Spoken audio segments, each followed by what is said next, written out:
Hey guys, how's it going? Michael Troy here, and take a deep breath because today we are going to be taking the deep dive on the Watchmen trade paperback. Alright, so make sure you subscribe to my channel and hit like, and I super appreciate it.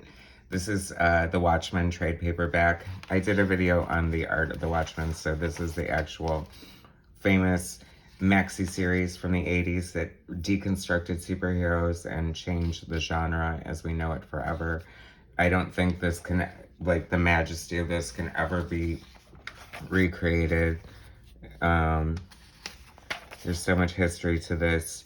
So I just want to point out that each issue began, the cover was the first panel of each story, and then every page followed this 9-panel grid.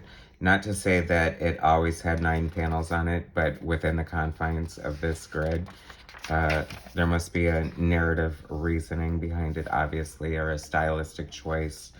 You know, I guess like a director would use with Hitchcock or whatever.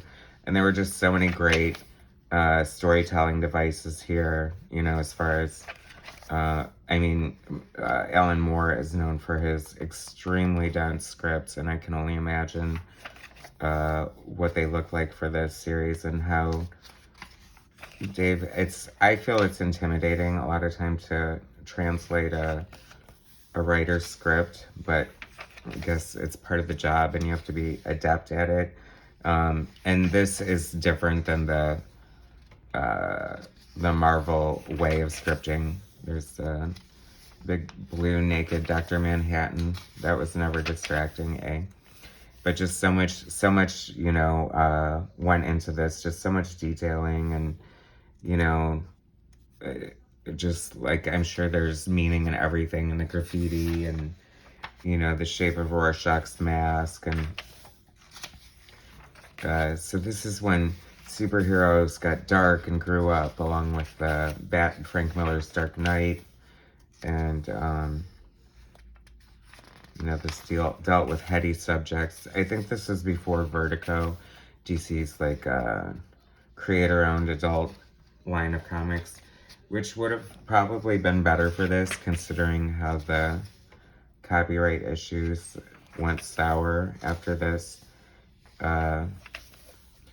Dave Gibbons and Alan Moore were supposed to regain the rights after it went out of print, and because it's so damn popular, it's been in print since came out. So that sort of left a bad taste in Alan Moore's mouth. I mean, Alan Moore's, you know, always been known for having controversy, and I mean, I don't blame him, you know what I mean? Look at all this that went into this, but I think he's one of those principle guys. Like, he doesn't take money for his movies or things like that, and I don't even know that he collects the royalties from Watchmen. I hope I'm wrong, because what a mistake that would be. This has to be, you know, it must be like one of the most highest grossing comics of all time. I mean, it's been in print, and this is no, you know, slouchy trade paperback. It's quite thick, so you can't get away with charging too little for it. And there's been, you know, hardcover editions and whatnot. So this is a book that I'll always, like, you know, the 30th anniversary, the 40th anniversary, whatever, I'm sure they will always be doing some sort of new thing with it. And they held out for the longest time as far as screwing with, you know, the characters. Obviously, it's meant to be a self-contained story, and then they did those series of prequels, and then they did the Doomsday Clock, and I don't know, that's fine. I didn't read the Doomsday Clock. Not to say I'm not totally interested, but I'm sort of, I waffle on it as, I don't know, it seems like a bastardization to sort of just take off from Alan Moore's intention or desires and do whatever the heck you want with it. But then again, you know, I mean, I guess that's the name of the game in comic books, as far as It's not right what they did, but they're not wrong, if that makes any sense. You know, we still have Superman and Batman, and somebody created those characters, and it's funny that when these all were created and whatnot, you know, they didn't think that it would ever matter one day that Spider-Man's face wouldn't be on everything, that the bat symbol would be the most, you know, probably more recognizable than the Pope. I don't know. I just pulled that out of my butt, so don't get mad. There's these, like, just so many things, like these backup things, like that pirate story that was going on. I mean, this is a crazy, intense read, but I think I probably read it like 3 full times. But it's one of those books that you just pull out and refer to it every once in a while just because it's so grandiose and just, I don't know. If you didn't like it, then hey, that's your opinion, but maybe I was just impressionable at the time. And this Dave Gibbons art is totally off the chain. He's such a great artist. The British, Alan Moore and Dave Gibbons. I can't imagine anyone else drawing this. You know, sometimes things are just so perfect. Like Brian Bolland on The Killing Joke, and Frank Miller on Dark Knight, of course. But, you know, Kismet, fate, it just, I guess that spark that happens, no pun intended. Oh, that's cool how Rorschach's mask is reacting there. Such great characters. See, that's the other issue I have is the copyright issue is that these were all supposed to be like the original Charlton characters. And DC was like, no, we don't want to go down that route with those characters. So these are all basically doppelgangers of pre-existing characters anyway. So why get all butthurt for a bunch of knockoffs? Not to, I always love that shot of Night Owl there. Not to, you know, belittle them like that by just relegating them as knockoffs, but that's kind of what they were. They just serve their purpose as archetypes or everything.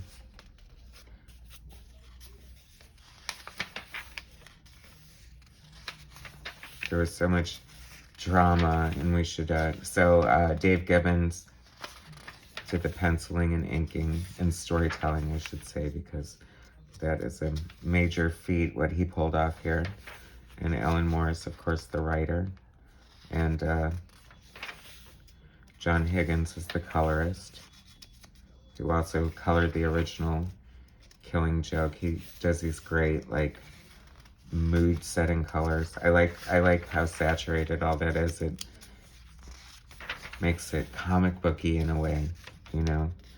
This is like a classic superhero comic book, deconstructed and, you know, turned on its head and all that, but a superhero comic book nonetheless. These were all the back covers of the original 12 issues. Nostalgia, The Perfume, Adrian Veidt, Ozymandias. I have to, maybe I shouldn't admit it here, but I did like the Showtime series with, from Damon Lindelof, with Regina King in it. I really enjoyed it. I thought it was well done. It was great. I loved what they did with Dr. Manhattan. Sort of feels like a little bit what they're doing with WandaVision, but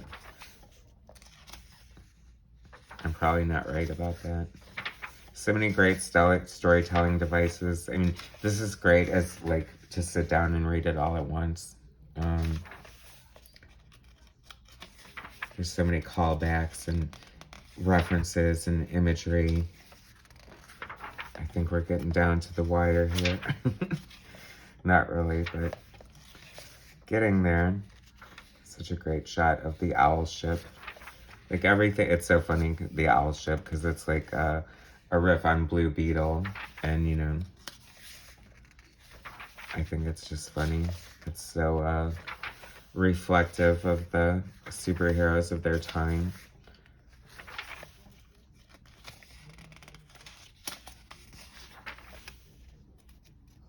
Batman have a ship? The Bat ship. Say that 5 times real fast. Great inking. Now this is, Dave Gibbons is all digital now, so I think there's a Watchmen artist edition. I would love to see that. I love the artist editions. Dave Gibbons is one of those just great classic comic book artists who can just tell a story and create a, you know, a universe for his characters to live in, you know, and you believe it. You believe this is a real place, and that's such a gift of a comic book artist and storyteller, you know. It's why comics were so great like this. I feel a lot of it's like, I don't know, posing and headshots and chats on frickin' Twitter or whatever. Who needs that crap in a comic book? I mean, you never said, back in the day, did you ever see Spider-Man stopping to take a leak? I mean, it probably wasn't allowed by the Comics Code Authority, but still, you know, I like my comics realistic, but there's a line, you know. I don't need to see somebody spending time online. So this is the last issue, and the devastating event has happened. No spoiler, that was like the most splash pages, or if not only splash pages we ever see in the whole